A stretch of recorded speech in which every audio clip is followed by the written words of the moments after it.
സെമിനാരിയിൽ ജോയിൻ ചെയ്ത വ്യക്തിയാണ് കേട്ടോ ഇന്നിപ്പോൾ വലിയ മ്യൂസിക് ഡയറക്ടറായിട്ടും കമ്പോസറായിട്ടും എൻ്റെ മുന്നിലിരിക്കുന്നത് ഏറ്റവും പ്രിയപ്പെട്ട Justin Varghese. Justin, welcome to Sunday Funday. അതാ നമ്മുടെ ഷോയുടെ പേര്. സെമിനാരിയിൽ നിന്ന് സിനിമയിലേക്ക് എങ്ങനെയായിരുന്നു ആ യാത്ര? സെമിനാരിയിൽ വെച്ചൊരു പ്രണയം ഉണ്ടായിരുന്നു അല്ലേ കീബോർഡിനോട്? അതെങ്ങനെയായിരുന്നു?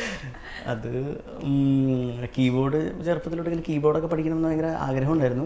അപ്പോൾ പിന്നെ വീട്ടിലിങ്ങനെ അടുത്ത വർഷം പഠിക്കും, പിന്നെ ഹൈസ്കൂളാവട്ടെ, ഇങ്ങനെ ഓരോ പക്ഷേ എൻ്റെ അപ്പച്ചൻ ഇങ്ങനെ അടുത്ത വർഷമാവട്ടെ UP ആവട്ടെ ഹൈസ്കൂളാവട്ടെ എന്നൊക്കെ പറഞ്ഞുകൊണ്ടിരുന്നു. അപ്പോൾ 10th കഴിഞ്ഞിട്ടാണ് സെമിനാരി പോയത്. അപ്പോൾ അവിടെ ചെന്നപ്പോൾ അവിടെ കീബോർഡ്, ഹാർമോണിയം, ആദ്യം നമുക്ക് ഫസ്റ്റ് ഇയറിൽ കീബോർഡ് വായിക്കാൻ പറ്റില്ല, ഹാർമോണിയത്തിൽ നമുക്ക് തുടങ്ങാം. അത് കഴിഞ്ഞിട്ടൊക്കെ സെക്കൻഡ് ഇയറൊക്കെ ആയി കഴിഞ്ഞിട്ടാണ് കീബോർഡൊക്കെ കിട്ടുള്ളൂ, തേർഡ് ഇയർ ആയിട്ട്.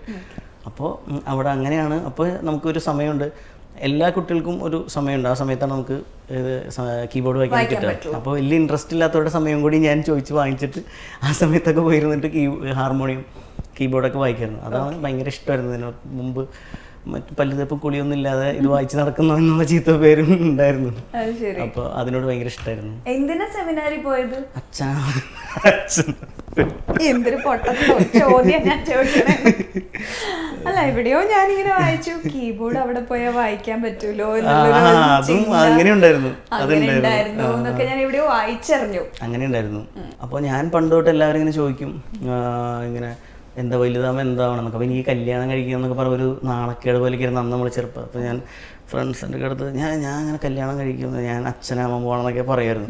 പക്ഷെ അങ്ങനെ പറഞ്ഞത് സീരിയസ് ആയിപ്പോയി. എല്ലാവരും പിന്നെ എന്നെ അങ്ങനെ അപ്പോൾ ഒരു സമയത്ത് എൻ്റെ പള്ളിയിലുണ്ടായിരുന്ന അച്ഛനൊക്കെ എൻ്റെ അടുത്ത് ഇങ്ങനെ ജസ്റ്റിൻ സെമിനാരി പോകണില്ലേ എന്നൊക്കെ ചോദിച്ചു. അപ്പോൾ ഞാൻ എന്നാൽ ആ സെമിനാരി പോകുന്നുണ്ട് എന്നൊക്കെ പറഞ്ഞ് അങ്ങനെ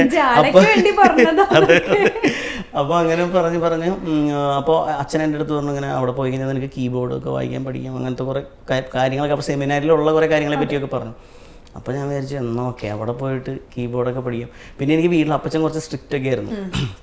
അപ്പോൾ ഞാൻ വിചാരിച്ചു ഇവിടെ നിന്ന് വീട്ടിൽ നിന്ന് രക്ഷപ്പെട്ടിട്ട് വേറെ എവിടേക്കെങ്കിലും പോലോ എന്നാലോചിച്ചപ്പോൾ ഒരു വഴി സെമിനാരി ആണല്ലോ. അപ്പോൾ ഞാൻ അതും ആലോചിച്ചു. അങ്ങനെയാണ് സെമിനാരിയിലോട്ട് പോയത് ആദ്യം.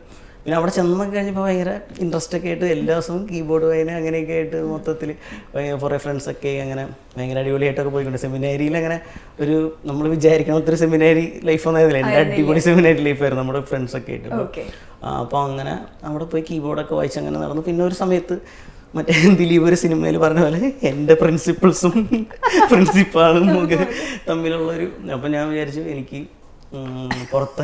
പുറത്തായിരിക്കും കുറച്ച് നല്ലത് തോന്നി. അങ്ങനെ അവിടുന്ന് പോന്നു. എത്ര വർഷം ഉണ്ടായിരുന്നു അവിടെ? എൻ്റെ +2 ഡിഗ്രിയും അവിടെയായിരുന്നു. ഡിഗ്രി ഫൈനലായിരുന്നപ്പോൾ ഞാൻ പോന്നു.